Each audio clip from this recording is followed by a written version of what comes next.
on était en avance, selon certains, sur d'autres pays, dans le domaine pour lequel on travaillait. Et les ressortissants de l'Afrique occidentale venaient souvent partager notre expérience, ce qu'on appelle du benchmarking. Alors, j'étais chef de département, donc chef d'équipe, avec des collaborateurs. Nous sommes toujours dans la collaboration. Mais est-ce que c'est dit comme c'était dit il y a cela quelques années, vers les années 90 aux États-Unis? Je ne suis pas sûr. Mais nous étions dans notre collaboration à nous. Les ressortissants de ce pays-là, dès qu'ils sont arrivés, ils ont partagé avec nous des inquiétudes. Ils ont dit, depuis que nous sommes arrivés à Dakar, partout où on passe, on nous dit, comment ça va? Comment vous allez? Comment ça va? Comment vous allez? Mais comment on peut poser ce genre de questions-là à des personnes?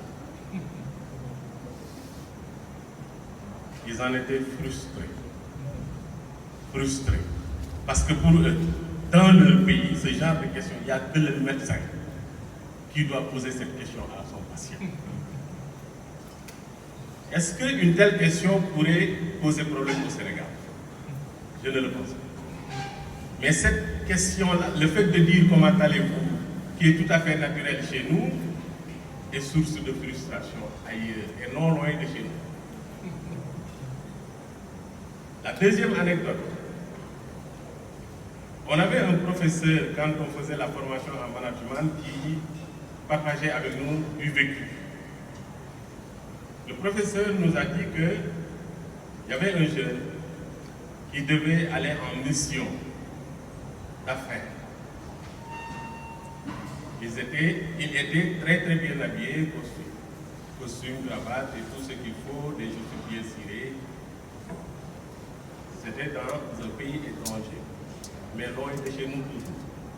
Alors le jour où l'activité doit commencer, de négociation d'affaires, alors le monsieur est arrivé dans la salle et s'est mis à serrer la main. Comment allez-vous? Serrer la main, serrer la main, serrer la main, serrer la main.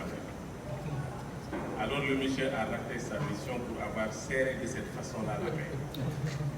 Parce que dans ce pays-là, le jeune n'a pas le droit de prendre l'initiative d'aller serrer la main à un adulte.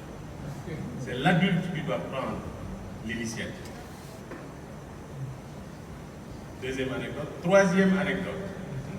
J'ai enseigné ici dans une école de commerce, une grande école de commerce.